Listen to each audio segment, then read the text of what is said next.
If you never want to hire salespeople, but you still want to scale a SaaS business, then you'll be wanting to build out a self-service SaaS business. The cool kids these days call this a product-led growth business, and rightfully so. But back in 2007, when I was working at Plaxo, they were a self-service business. Yes, the same Plaxo that was started by Sean Parker before we went on to do the thing at Facebook, that Plaxo had acquired my calendaring company that I co-founded with my fraternity brothers. Also, back in 2011, before ToutApp was actually a sales-driven business, we got to $1 million ARR purely by being a self-service business. And that was, again, a product-led growth framework. So I've been doing this for over 10 years, been part of SaaS businesses that have been self-service and used the product to actually grow. So I'm gonna demystify this entire product-led growth movement. I'm gonna dig into the 4 components you absolutely need to know so you can drive growth for your SaaS business without any salespeople. Intro.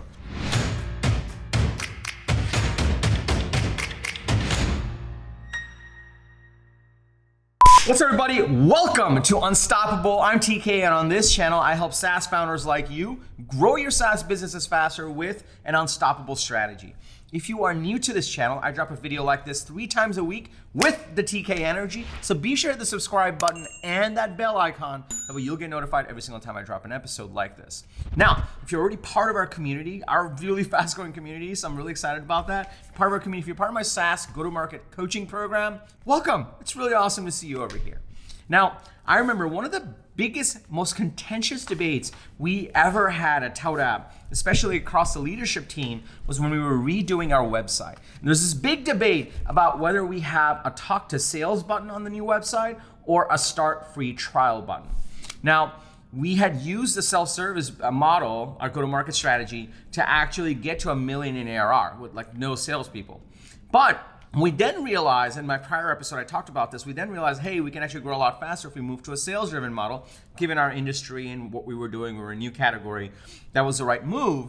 And so there was this big debate, like, do we keep the self-service business, the start free trial button, or do we have a talk to sales? And our sales leader was like, no, we should have all leads go to sales. Salespeople want leads, so we want to talk to them, and we'll sell them. It was a big contentious debate. But before we even got to that point, we had built out this highly tuned self-service machine that actually drove growth for us. It helped us get to over $1 million in ARR with just 7 people in the company. It was incredible. Helped us raise our Series A, and then the rest is history. So I'm gonna dig into the exact 4 components that went into that self-service model and what you need to do to your product to actually use it to drive growth and actually have a self-service SaaS business so you don't need salespeople to actually drive the growth. So if you're excited to dig in to the 4 principles, go ahead and smash that like button if you haven't already. And let's go to principle number 1. So the first thing you'll have to start thinking about for principle number 1 is you wanna think about the number of clicks it takes to get to an aha moment. This is super important, probably the most important thing. If you're gonna start to experience, instead of a salesperson explaining the transformation and the opportunity and all those kind of things, if you're gonna start with like, hey, start free trial, and they're in the product, you have to measure literally from a new sign up form, the number of clicks it takes to get to an actual aha moment for the user. Because there's no one else, there's no one holding their attention, there's no one convincing them. It's literally them on their own. And if the experience is not great, meaning in as few clicks as possible, they don't get into some sort of an aha moment where they're like, oh my God, that's friggin' cool, then it won't work. For ToutApp, the key thing we needed to show was how do we get them to send an email and see the tracking works. That was like our core unit feature at that time, where it was salespeople, you send an email and right away it'll tell you like, oh, they opened the email, clicked on a link. And we worked so hard on the new user experience to make sure we reduce that to as few clicks as possible. Same goes for Plaxo. As soon as you sign up for Plaxo, Plaxo was an address book sync platform. And we had to figure out how to get them to the NUC so they would install the plugin into Outlook and start syncing their address books and start inviting more people. Like it was an actual experience that we had to get down and tune. And the founders of Plaxo were brilliant because they worked on, this is where I learned this craft from them. This was back in 2007.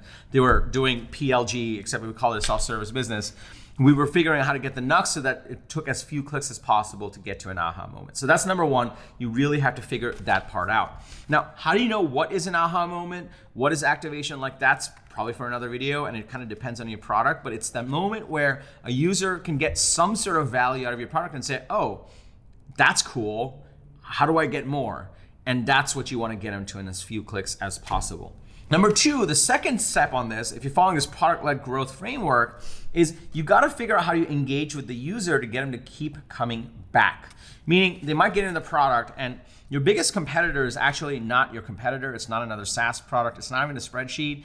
It's the back button. The back button on a browser, or the close tab button on a browser, or them just moving on to something else and forgetting the tab is even open, is your biggest competitor. So you have to figure out, as they're going through this aha moment, whether they got there or not, you find a way to actually keep bringing them back into the product.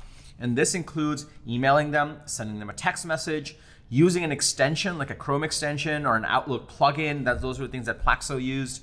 Plaxo used an Outlook plugin, Tout used a Chrome extension, but same principle. Or even sending a calendar event to onboard them further if you want to do that high touch after they've signed on, just to kind of move things along if they're stuck. Or maybe even sending a calendar event so that they actually go back into the product. You can do crazy things. The whole point, the second principle, is you have to get them to keep coming back, and you use all the channels possible to make sure that they're reminded about you and they actually re-engage. And if they've gotten through the new user experience, and get them to the next step. And if they haven't, have them go through the new user experience so they actually get to their aha moment. And that's the second principle. Your product has to be that level of good where it keeps working to bring them back if they have it already. For ToutUp, our strategy was very simple. Our big thing was, how do we get them to install our Gmail plugin or our Outlook plugin? That way something's installed and they'll never forget about us. And we can keep, we own that real estate, because they'll go back to their email account. We own that real estate to keep re-engaging. And the same principle existed for Plaxo actually back in 2007. So that's principle number two. Now, before I go to the rest of these, I have number three and number four. Before I go to the rest, they're super important to make sure you get the whole thing right. Let me just pause here for a second. As I was putting this together, isn't it kind of crazy that people buy software without trying it out, even today? Like, for example, ToutUp was self-service, which is sales-driven. Plaxo was self-service. We had no salespeople. When you think about Marketo, even to today, you cannot actually trial Marketo. There's literally no way you can sign up for a trial of Marketo. You can get a demo, but you have to talk to sales. And it's insane. It's insane that, sales-driven still works in certain categories, and in other categories, you can get away with it. In other categories, you have to try it. And so, it kind of depends, but it is crazy to me how so many software still gets bought without people ever trying it. But nowadays, maybe the bar is getting raised, and I think it is, with product-led growth, where I think more and more consumers and users will want to try the product before they make a decision. It's crazy to me that people got away with just enterprise selling. This is where the word shelfware came to be.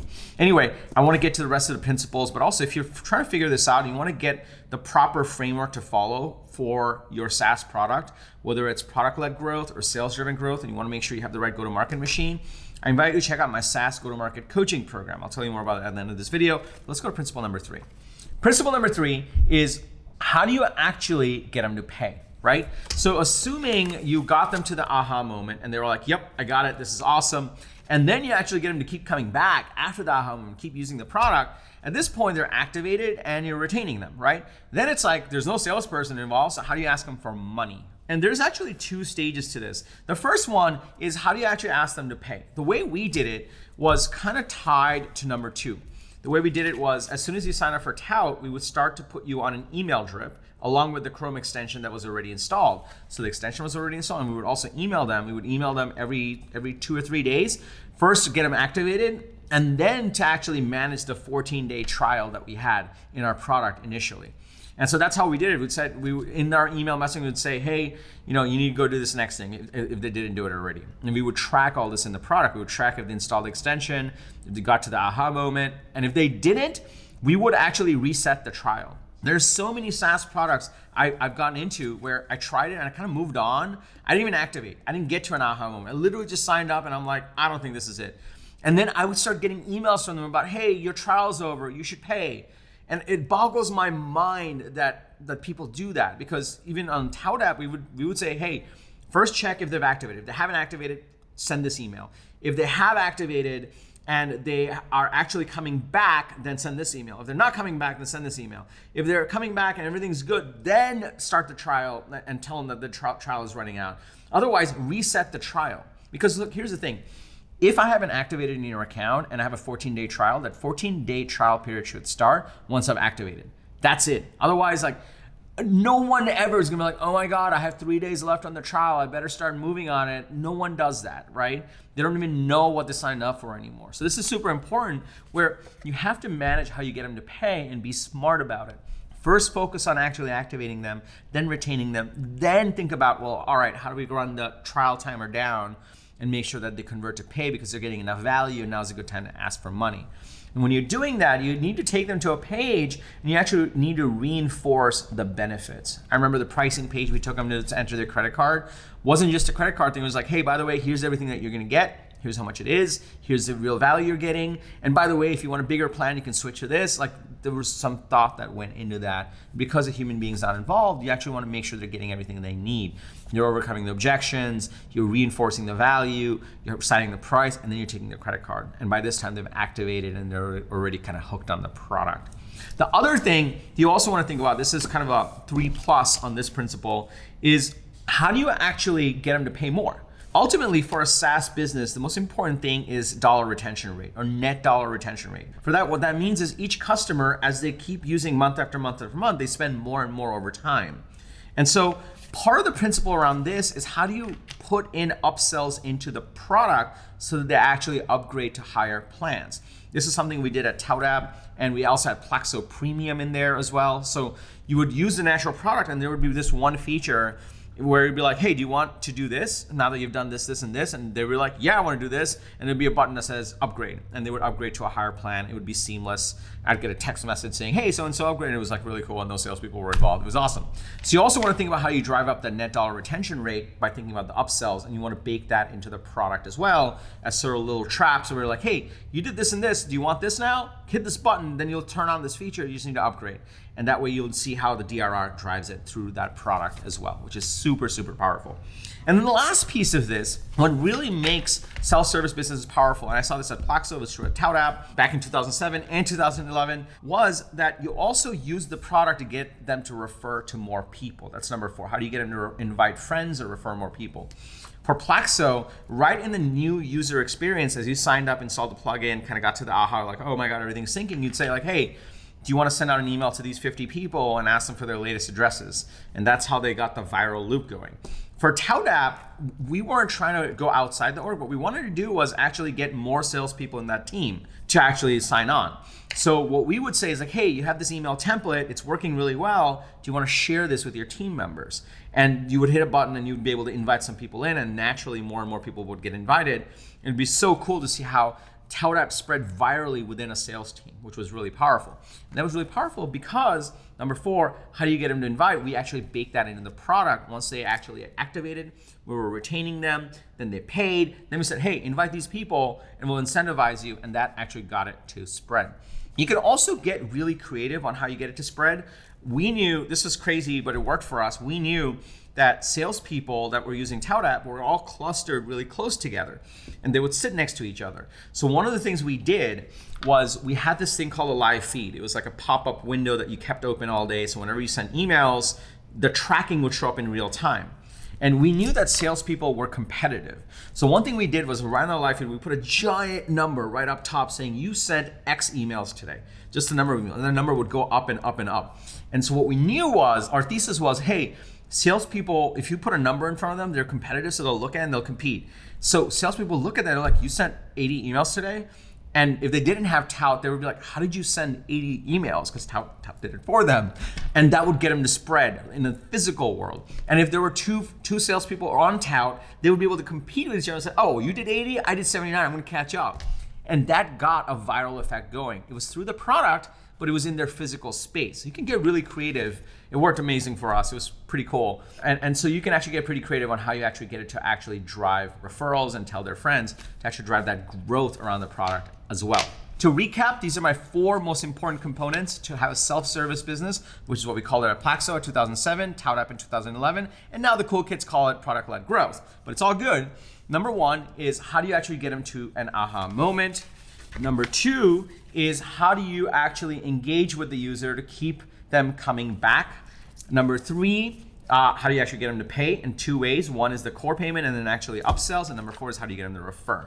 Now, if you want to visualize all this, there's actually a way to track this. It's called the Pirate Metrics Framework. It was introduced by Dave McClure. I did an entire video about this on the SaaS metrics that you want to use to actually track this kind of model. It's super powerful. You can check that video out here. You don't have to go. I'll link to it below, don't worry. And the last piece on this is if you're looking to actually build out a proper go-to-market strategy. Because here's the thing. You can build a self-service business, but you want to know the one thing you still need to do. You still need to do marketing. You may not need to do sales, but you still need to do things so that enough users sign up for this, so they find out about you. So that's part of your broader go-to-market strategy on how do you acquire leads, because these referrals aren't going to happen on their own unless you get a lot of users signing up and activating, right? So how do you actually build out an end-to-end go-to-market strategy that actually helps bring people into your product? This is why I built out my SaaS go-to-market coaching program. Inside of that, I help you actually build a scalable go-to-market machine step by step. Everything from your ICP to your strategic narrative to actually running a Broadway show to actually help you scale your SaaS business. So if you're working on this stuff right now, then I invite you to join the program. It's on an application basis, so the better the fit, the better the results. So the way it works is just go to tkkader.com/GTM for all the details. In it, you can actually apply to join. We'll get on a call, we'll talk about where you are in the business, and we'll figure out if we can help you grow. And then you're in the program, if it makes sense. So just go to tkkader.com/GTM. The other videos that I mentioned, I'll link to them below as well. You should definitely check those videos out. And lastly, if you got value from this video, be sure to smash that like button if you haven't already.